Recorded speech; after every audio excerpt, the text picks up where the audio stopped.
blastmusic247.com. We're changing the industry one artist at a time.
Hello, hello, good morning, and welcome to According to Courtney. If this is your first time joining us, I'm Courtney West. I am a full spectrum doula, birth nerd, and love anything that's just kind of cool and interesting. If you're coming to According to Courtney, we're here to talk about all the things and fill your cup and gain some knowledge. So today, I wanted to talk about a subject that I feel like, especially in the Black community, it's about having artists and finding awesome tattoo artists that are really equipped for melanated skin. So, about a month or two ago, I had gotten some work done by this amazing artist, and she was just so interesting to find a young, Black, talented tattoo artist in your area. I just wanted to come in and give her props. So, I want to go ahead and introduce her into the space today so you guys can get to know this artist. Hi, everyone. Hi, good morning, and welcome to Courtney. I'm so glad to have you in this space this morning. Thank you. Thank you for having me. I'm so excited. So, with everyone on the show, I always like to open it up and ask you these first three questions so we can just get you, layered into the space. So, I always love to ask, what is your name and the origin of your name? Where are you from and your people are from? And then, what do you want the audience to take away from learning about you today? So my name is Azura. My name comes from spirit. The name was given to me. The name was given to me. And so my people, my dad's side of the family is from here. And then my mom's side of the family is actually first generation from Palestine. Mm. So yeah. And what was the third question? So, the third question is, what do you want people to take away from what you're going to share with us today about you? I want people to take away that their life can be made up of intention, that they have the power to really guide their life with God as a co-creator with God. And intention is a beautiful way to really live in your highest self. So yeah. Oh, I love that. It's so beautiful. So, Azora, can you tell us your story of what brought you into the tattoo world and the art world itself? How did you get started? So I actually got started with painting first. So Okay. I've always been a creative. I went to Gibbs High School. I actually went to Gibbs for performance theater. So I was Yay. always into like other things. I used to do piano. So I really got into painting probably when I was like 15 or 16 years old. And at first it was just for me. My friends would ask to buy paintings, and from there it was more fun. At that point I was just painting like characters and stuff like that. But then as I got older, I would say by the time I got to like 18, I was really trying to express something specific, and I was going through my own journey of healing, and that's what my painting started to be. It started to be more about healing, more about intention. Some of my first paintings I'm thinking of are Willow Tree. That was like, it had a poem with it, and New Beginnings, like stuff like that. I would paint stuff that would remind me of the lessons that I was going through. And since then it's kind of like been building onto that into intentional paintings, into intentional tattoos, and then now my series, Remembering Your Royalty. So yeah, being creative, it started with an outlet, and then it turned into me wanting to say something with my body work. So I love that. So you brought the word up intentional as an mhm. intentional tattoo artist. So can you explain to people what does that mean? Okay, so intention is just a another word for intention, I would say, is prayer, right? Mhm. So basically, when you're doing a tattoo, it's a very symbolic thing. It's going to be on your body forever. It's an image.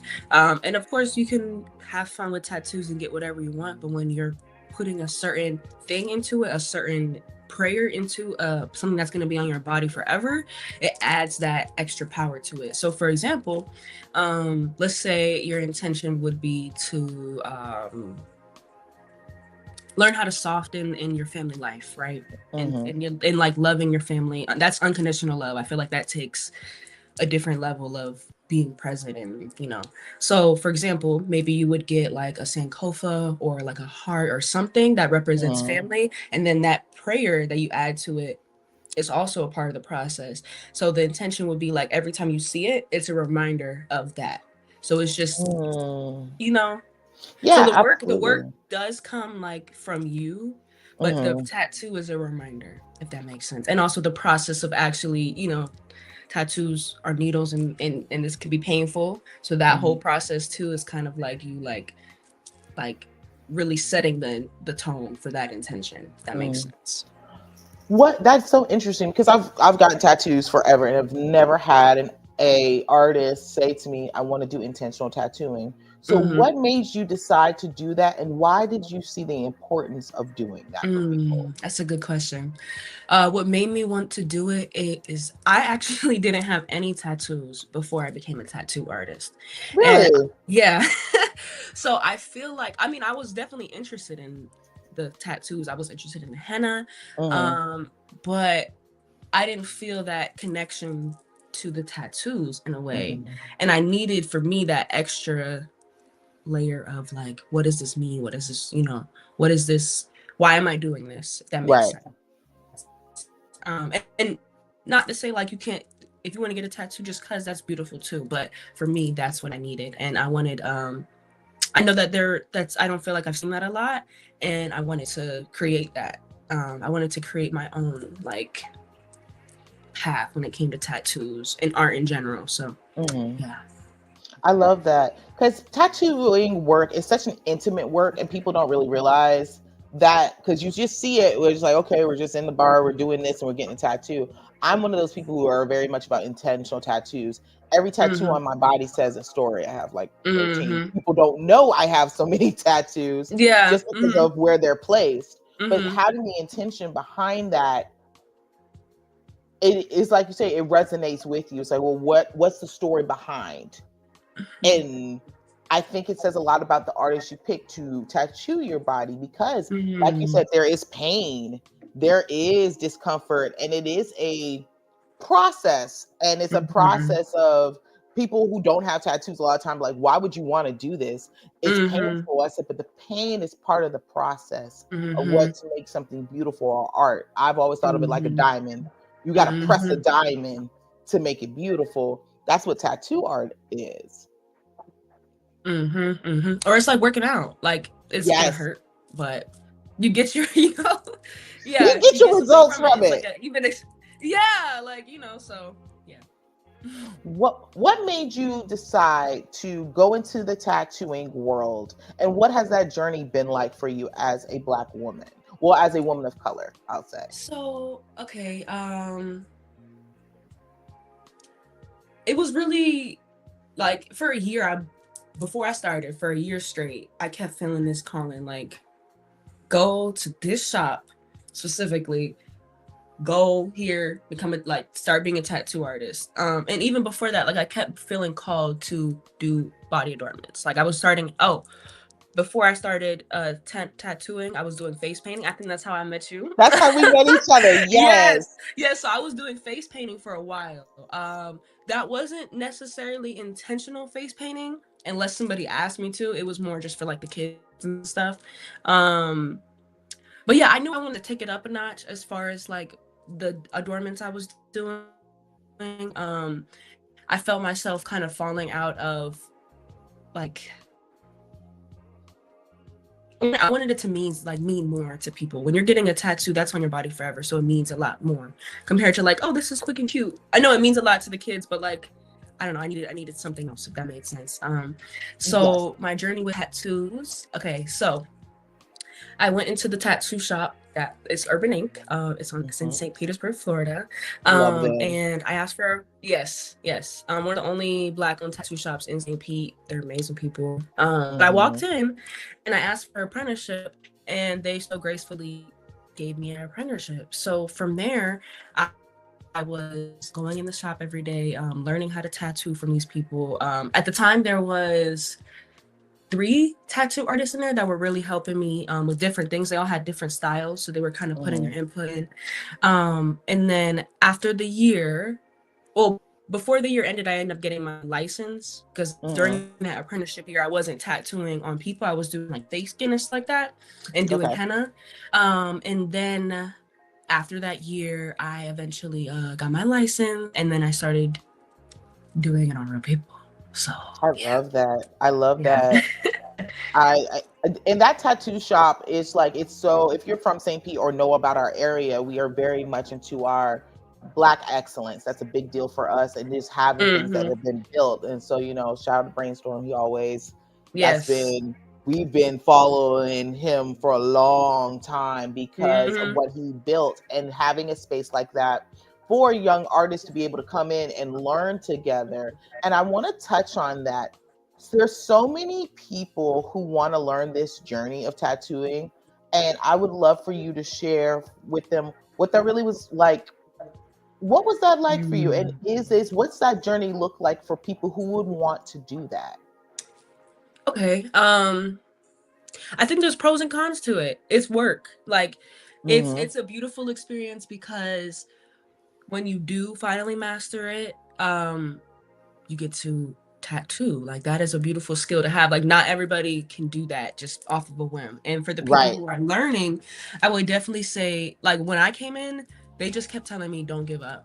And I'm not a Mm. give up type of person, but they just knew to tell me that because even through my couple years of being there, I've seen people leave, come and leave. Can I get an apprenticeship? Leave. And it really is because like tattooing is not, it's not impossible.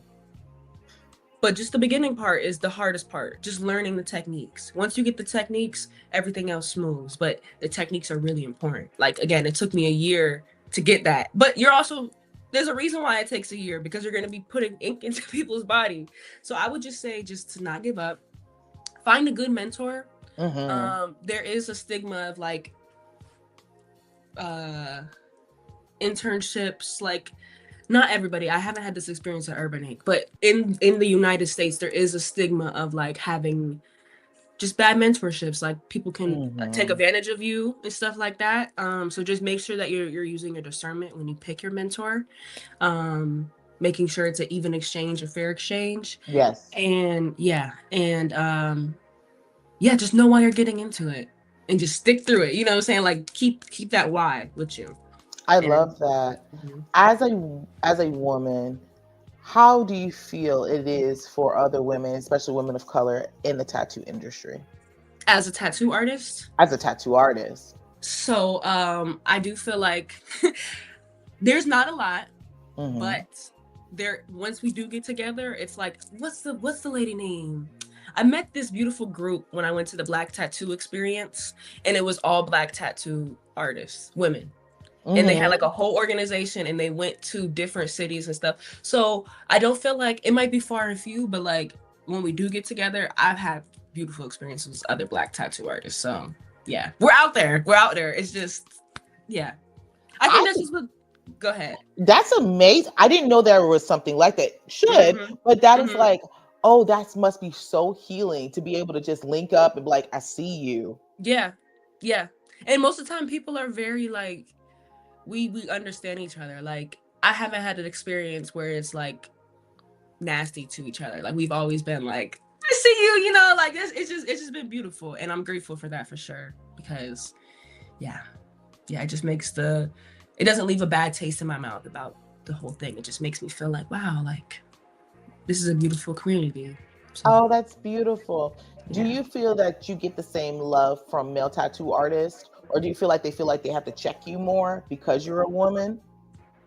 Um, hmm. I'm gonna speak for myself because again, like I'm grateful for where I'm at, but in the Right. States, there has like in general there is a stigma of that. What you're Hmm. saying. Me personally, I don't think I've experienced like a lot of hate from other male artists. I think it's just like generally like um no, I don't feel like I felt any hate or any like backlash or anything like that. I will say tattoo artists in general, or artists in general, people in general, sometimes Hmm. there's egos, but it's never been like anything crazy, like no disrespect or anything like that. You know what I'm saying? That's awesome. But that also Yeah. says a lot about where you're working and the people that you're Yes. working with. That Yes. you can keep that camaraderie, you can have that respect, and the respect is a part of the aspect of the work as it Yes. should be. Oh, that's Mm-hmm. awesome to hear Yeah. because I've talked to younger youth who are like, oh, I want to get into this, but how is that going to be? And what would that be like, especially as being a girl or being from a different genre of the community? It's like, how will I be accepted? It's like, you won't know until you do it. That part, that is very true too, because when I tell you for the first, like the year before went in there, I was scared, second guessing it. And then as soon as I went there, the doors opened. So yeah, I think it's just a lot of like the anxiety about doing it, actually going in Hmm. there and asking. But hopefully, everybody who wants to go in an apprenticeship is received well. I think it does depend on doing the research though, and what tattoo artist. Like I'm not gonna say it's impossible, but just look who's in the shop already when you go in the shop. Right. Like, you know what I'm saying? Like Feel out the vibe to see if it's a good maybe vibe get a for you. tattoo there first before that's That's really smart. smart. Yeah. That's Yeah. smart. Because you never really know like who's all like, you never really know people's energy until you are in there. So, and actually, yeah, before I went to this tattoo shop to ask for their apprenticeship, I went with somebody to get a tattoo as well. And I didn't ask Okay. for anything when I went. I just was just going with, going to see the shop. So yeah, just knowing, just doing your research on the shops and just having discernment. If you feel like you're not safe, leave. And also, know it's not going to be all the way easy. Like you're going to have to put some work in and stuff. So, yeah, Anything that's worth having, you got to put some work in anyway. So that's just that part of part. how it goes. Yeah. So if someone books a tattoo experience with you, what should they expect out of your experience? How's it set up? Mm. I think that's very important because I've had a tattoo with you, and how you Mm-hmm. set up and how you move is very Mm-hmm. different than some other artists. Mm. Okay. So I treat each client individually, right? So I kind of gauge the amount of attention that people want, because some people are very new to intentional tattoos, new to intention in general, but Mhm. then compared to the people who are very intentional, I kind of go a little, I kind of gauge. I don't want people to feel uncomfortable. So what I'd like to do in an ideal setting every time is we come in, we either have the design already chosen, or you look through the flash and you pick a design that you like that calls to you. We go over your intention, what this tattoo means to you, where do you want it at. Placement also adds to intention as well, like we talked Mhm. about. And then ideally we would pray over the tattoo, and then we get into the session. I'm in a studio, like I said, so sometimes there's other artists working. There might be music playing. But yeah, sometimes we have incense, sometimes we have to be respectful of everybody, but Right. um yeah, that is what it's like doing intentional tattoo with me. We definitely go over, we could tell stories about how you got to this point, where you Mhm. want to go. I feel like the most important part during the tattoo is actually like what's going on in your mind while you're getting it. um so like I would suggest, like when there's very painful areas, just to really like meditate on your intention even harder. and try to go into a space where you can like try to focus on your breath and your intention, and that's it if you can. And I feel like that amplifies the tattoo in itself. And then also afterwards, like the work you do afterwards is also important too, because after I did the tattoo, it's, you know, it's on you forever. So now when you look at it, like, it's up to you to keep that intention into your heart. And also maybe it changes. Maybe the intention for you changes over time and you're able to still keep that powerful symbol for you. But yeah. And it was so beautiful. It was such a vibe to be able to do the tattoo with you, from the music to the incense to everything else. And my tattoo was a little different because I usually do not get tattooed with my children there. But having an artist as a child who's it was so beautiful to watch how you guys engaged with each other and how you were able to speak life into her while doing very intentional work. So the intentions, yes, were my own, but also my children who are in this space and being able to absorb what was happening and what they could take away from it. As in, you know, having one child who's really about that life and the other one who is horrified, like, oh my God, it's my mommy. And it was very much so. It was like two parts of the Richter scale was like, oh, this is so great. Basically, yeah. Can I watch? How do you do that? Can I see your strokes? To the other one, like, how you do? Yeah.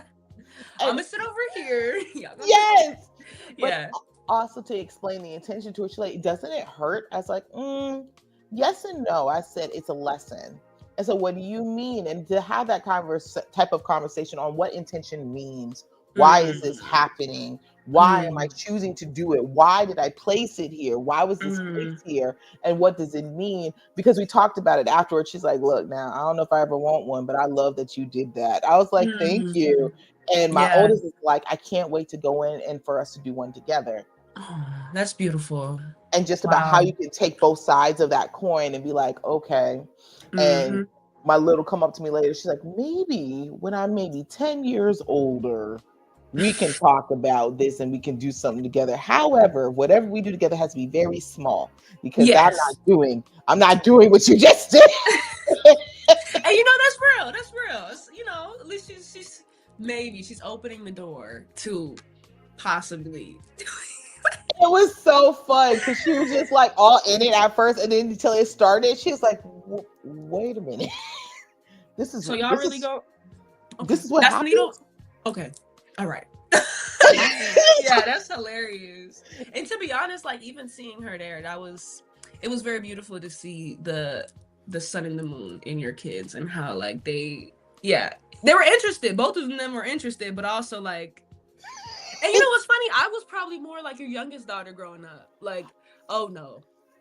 It's funny. I wanted her to meet you and to meet her because when I met you doing, we met at a festival and you were painting, and I said to you, I want you to meet my daughter because you remind me of her when she's all grown up. And I was like, I see a lot of her in you, and I would like her to see you. And so that's when we left because I didn't tell her that. She was like, you like her because she reminds you of me. I was like, she said that? She's like, you like her because you see me in her. I was like, I do. I said, so I want you to see what you can do. No one can tell you anything. If you really want to do something, you put your passion into it. Here is someone who's done it. And she was like, I can see that. And my oldest is like, no, that's really cool. She looks at it like, I'm an artist. This is cool, of a different way of doing art. I may want to do tattooing. That's really cool because she was also raised around Brainstorm. She's been raised in that shop. So when she first started her art out, he would look at her art and be like, okay, let me see what you're doing. And we'll have those conversations. And it's beautiful to know that's just a shop that he's always said, if she just wants to hang out, she can come in and hang out and we can look at her art and we can just talk about art. Where can you go to have that? That doesn't exist for not at all. Like that. Yeah. And that's why so it started off as Urban Ink, but now it's called, we have Urban Ink still, but it's called Culture Creative. To amplify that, I feel like that's where it came from. Creatives coming in and not having that space. So now we have that space and there's a name for it too. So at Culture Creative, we do a whole bunch of creative events. We do creative mixers, we do figure drawing, we have a book club called Rudy Reads, we do vendor markets. So like, yeah, and it is, I'm so grateful because there are shops where it's just tattoos, and I'm grateful to be able to be in a space where it's all of the creatives can come in and we can do all, we had photography classes. So yeah, just a beautiful mix. I feel like it's like a Gibbs after school, like aftercare, like after. Yes, it is Gibbs after hours in a good way. Yes, It is. yes. And if you're not from this area, there's Gibbs High School, which is a predominantly Black high school that has PCCA, which is a arts program who's put out amazing artists all across the board. And so to have that, my oldest is a Gibbs PCCA visual art student who just got Artist of the Year. So very proud of her. We give her all the toast, all the things. That's beautiful.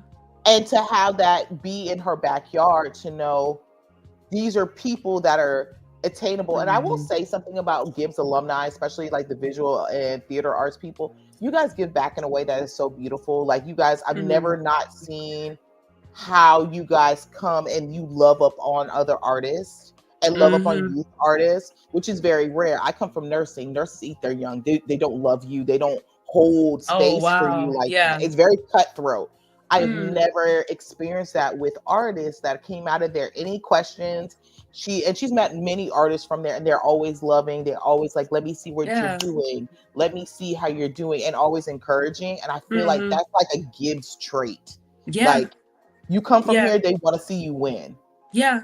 And I feel like that's how it should be in every industry. But I feel like as creatives, it's more important, because what will be the purpose of making art for people and then you tear down the same people you're making the art for? Like, I don't know. I feel like that's how it should be. If you're an artist of any kind, like, well, I don't know.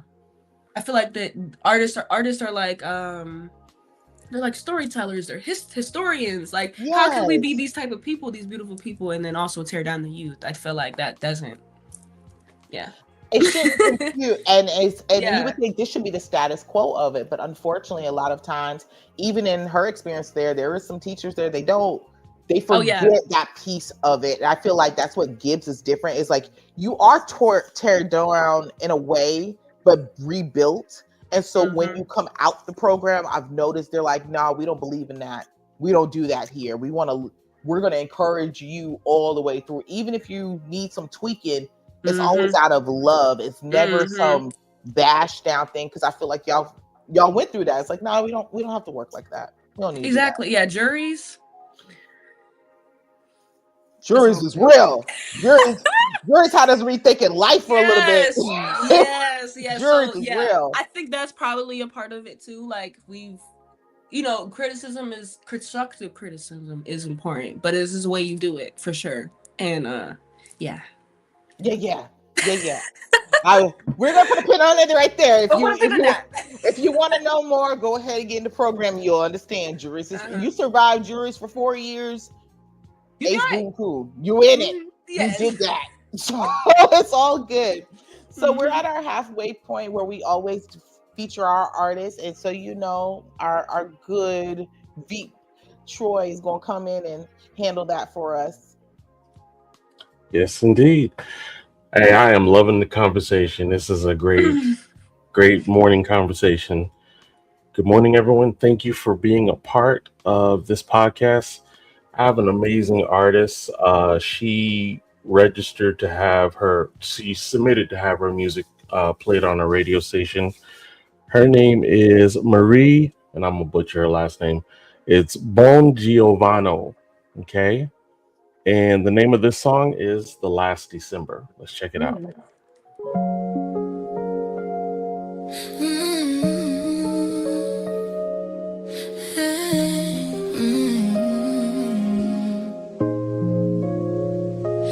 Why we keep pretending that this fire still burns warm? We hold on like the weather, but our seasons change the form. Who are we fooling, baby? We both seen the truth inside. Love love can fade so gently that we barely even realize. You say I'm sorry, and I nod like it's enough, but you're tired of my relapses. I'm tired of being tough. We're two hearts holding on to something slipping through our hands. Still loving out of habit more than loving who we am. Why don't we walk away with dignity and grace?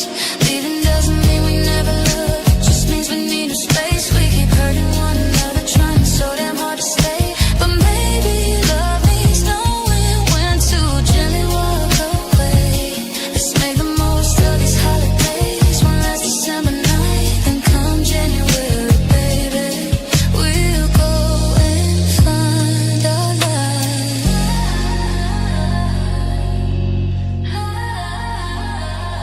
I see the way you look at me, like searching for the past, but all the good intentions in the world can make pain last. We built a life together, but the cracks are showing through.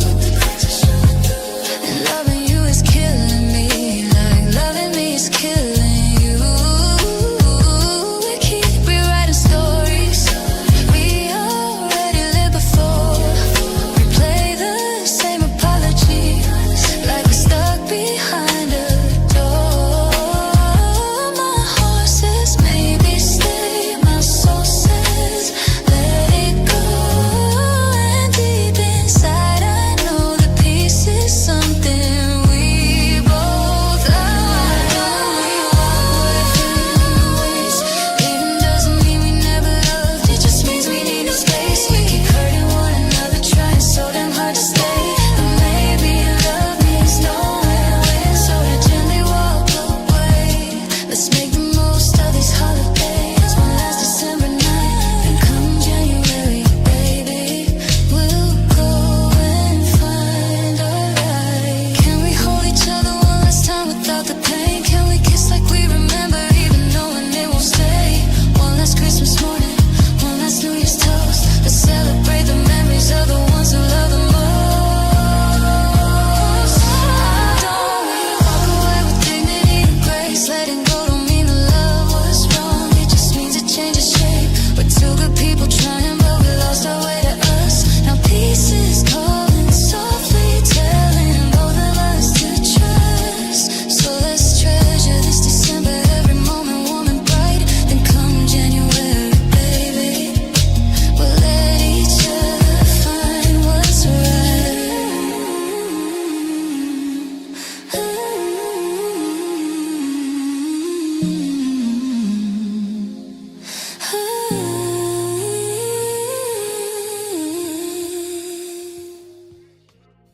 Mm. And that is Maria Bongiovanno. What you ladies think about that song? Very nice, right? Yes, that was Beautiful. beautiful. I'm gonna tell Beautiful. you, she's actually on Spotify. She has an album.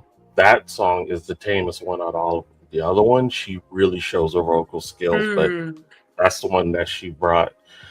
So, yeah, if you're an independent artist, a spoken word poet, or up and coming comedian looking for some exposure, you can go to blastmusic247.com and register for free. But Blast is also looking for the fans. So if you're a fan of great music, you too can register at blastmusic247.com. Sign up as an unlimited fan and have access to hundreds of independent music. Blast, we're constantly changing the industry one artist at a time. All right, ladies, back to you. Hey. Thanks. Hi, everyone. If you're just joining us, welcome to According to Courtney. We have been sitting here with this amazing, dope artist telling us all about her tattoo journey, her art journey, and all the feels. And so now I want to actually get in with you. What are you working on? What projects do you have going right now? Okay, so my biggest project right now is Remembering Your Royalty.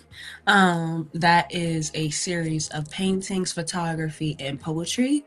I've been working on it for over a year, and my exhibition is going to happen February 10th through March 10th at Art Noir in Tampa, Florida. And basically, it is a series of images that my intention is to remind people of their power, remind people that who they were before the world told them who they were, to kind of have images that rewrite imagery of of history and kind of push us forward. I feel like a lot of Black art has been looked at as primitive, like especially like in school, like in the books and stuff like that. And that does something to you. That does something to your psyche when all you see is this one version of art and one part of history. So my series intention is going to be a ongoing series. So the exhibition in February is just going to be the first one. But my series intention is to remind people of their power. So what I did was I took we took some photos of these women that I know. We had body paint. We did different poses based off of their cultural background, based off of the story that we were telling. And we're going to use some of those photos just as photography, but then also I painted some to kind of further the story, further the message that I was saying. And then some of them actually are references from my brain or references from photos that I've picked from like old archive photos of like passport photos and stuff like that.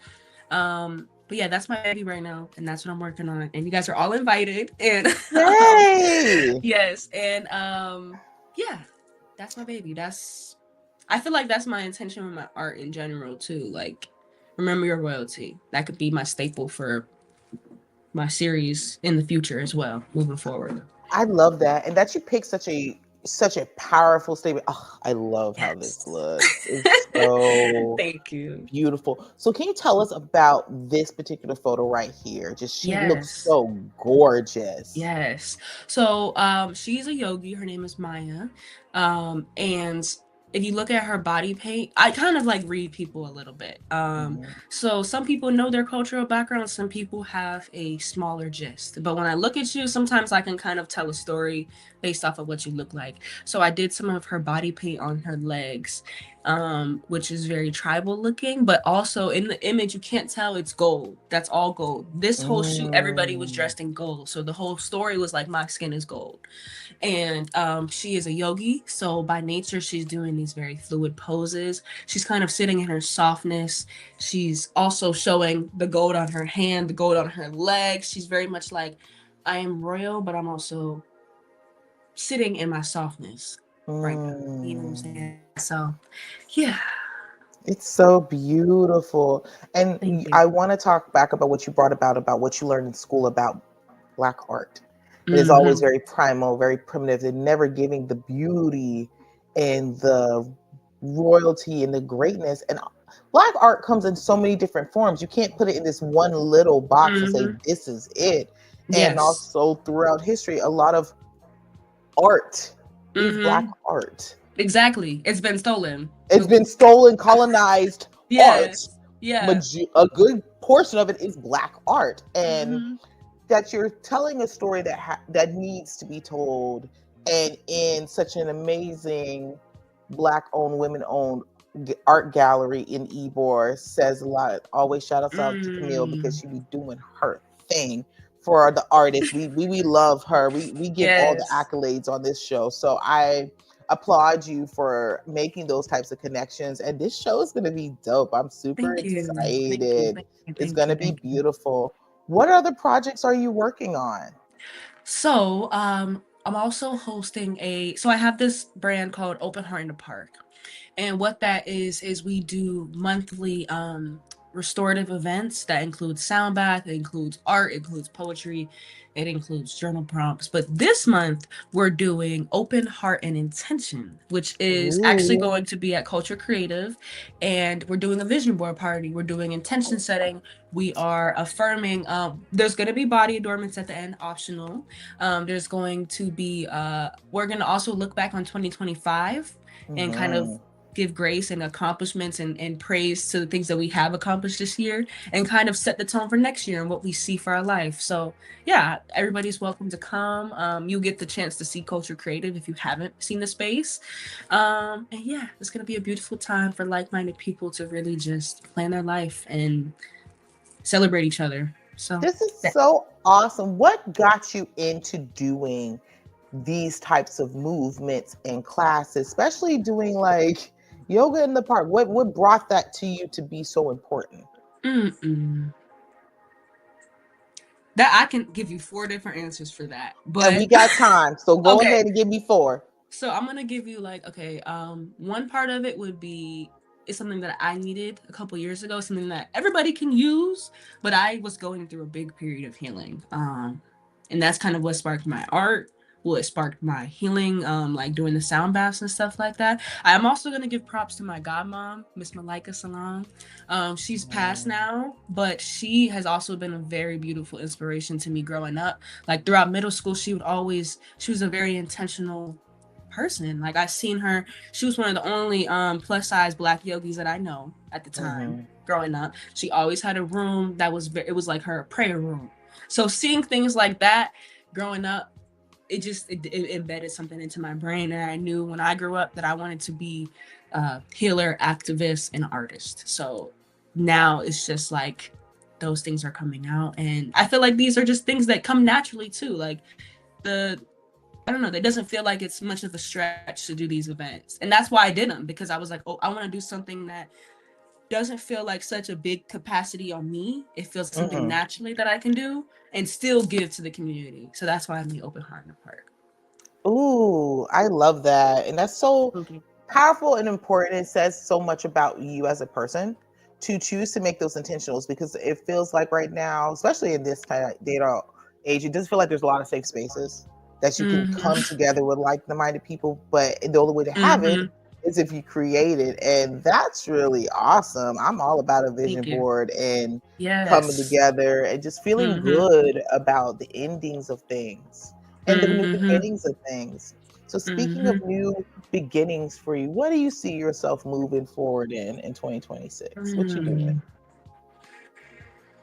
doing? That's a good question. In 2026, I see myself really stepping it up.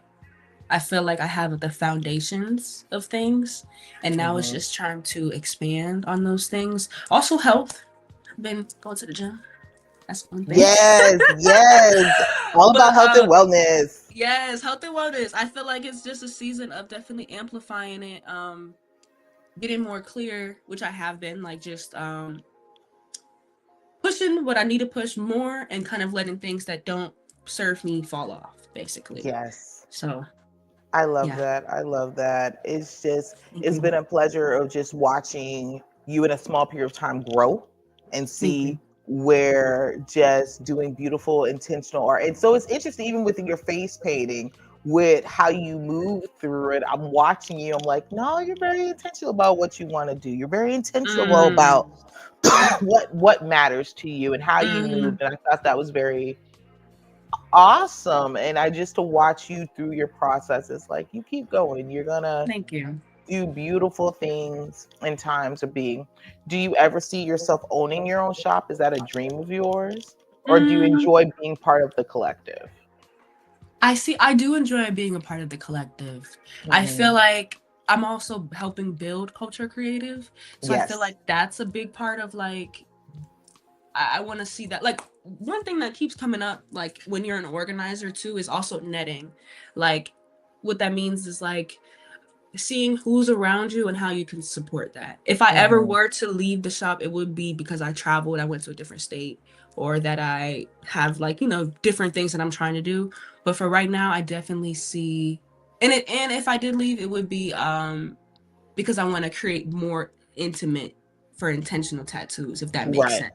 But I feel like that would be a suite, not a studio, if that makes sense, where there's other people. But yeah, I definitely believe in like building. If something works, if something is good, to build that up, and not to just, because I feel like a lot of people say that again for the ones in the back, because they don't seem to understand. If something is good and it works, build it up. Like a community takes people. You don't just run away just because you want to be the number one. Like build with people. That's what community is. So yeah. And that's how you are the number one. It's like, I hate that concept. It can just be me, but why does it need to just be you when it can be so much more beautiful, that the factors of it all come together? And I feel like that's the best part about that shop. There's not like one head honcho per se. It's like, we want to see you come and build, be safe, and get endorsements too, but it's bigger than that. Yeah, like when you see us, when people come in and you see all of the time, you should think like, oh, this is something, like this isn't just a regular shop, or this isn't just like, this is Black excellence, basically. So, yes, when you're in the shop, it definitely is. For anyone who has not been to the tattoo shop, if nothing else, I feel like you need to go to understand what Black excellence looks like in this urban-y art spaces of things that people usually would put to the back burner. People think about tattoo artists, they have a stereotype of what that looks like. I challenge people to go into the shop and break what you think that stereotype looks like, and really get to dive into these artists, really get to see what they're creating. And even if you never get a tattoo, you never know what else could tap into your heart going there, or find something else. It may be sound baths, it may be yoga, it may be poetry, it may be DJing. Right. It may be a book club. It may be you having an opportunity to really touch into your art or a part of yourself that you've forgotten. And what does that do for someone? So I challenge everyone, go check it out. Go see something different. Challenge your narratives and your norms to just get loved up in a spot. And you don't even think that's what you come in there for. But when you leave, you feel so inspired, and that you can do that for all different ages of people says a lot about a space. The kids love it there. They do. It's such a vibe, and they love it there, and the warmth that comes with it. You can tell that you guys are invested in the youth. You're invested in people, period. And how you guys show up is always that. It's never something crazy. It's always like, hey, what's up? Oh, you're good. Sure, they can be here. Not a problem. They're part of the culture. And you just see this too. Yeah. Yes. All the things. It has been an absolute pleasure having you here in this space. You are always welcome to come back, and I would love to have you again when it gets closer to your show, so we can just shout out all the amazing things that you are going on. I always like to fill people's cups when they come, so I always like to give y'all these words of what has been downloaded to give. You are something so special, and you bring a light into a space that most people don't always. A lot of people are coming in for tattoos can sometimes be in their darkest hour, and they're coming for some healing, or they're coming for celebrating. And either way you meet them, you always meet them with such kindness and such love. And I cannot wait to see where you're going to grow, because you're still you're a young old person, and I love that about you. You're so young, but you're so old at the same time. Like, it's so cute. You have a lot of wisdom to you. So I love to see the growth and where you're gonna go, and how your hands and how your adornments are going to touch people, not only with your physical skin touch, but with your art. So you will go far, and we look forward to seeing your journey. Thank you so much. Thank you for having me. I'm so grateful for this space. I'm so grateful for meeting you. And yeah, our connections have been beautiful. So thank you a million times, Courtney, and to the Blast organization. Thank you so much. It is so awesome. You're so welcome. And the Blast family is the best family. We always got to put it out there like that. And we love to love up on our artists. So, and yes, that's beautiful. It's such a, Thank you so much. I love it. So to the audience and everything else, know that you are loved, you're seen, you are heard. We're at the end of the year. Take this time to love on your families, love on yourselves, and give yourselves grace. And because, this is, we're hitting our last moons, our last everything. So sit with peace this time of year. Don't be stressed about all the other things. As long as you got your health, your family, and the people that you love is good enough. Yes. Amen. Amen. All right. Yes. Until next time, you guys have a great one. It's been a blast as always. And you're loved, you're seen, and you matter. Thank you. Thank you so much. You're so welcome. Bye, you guys. Take care.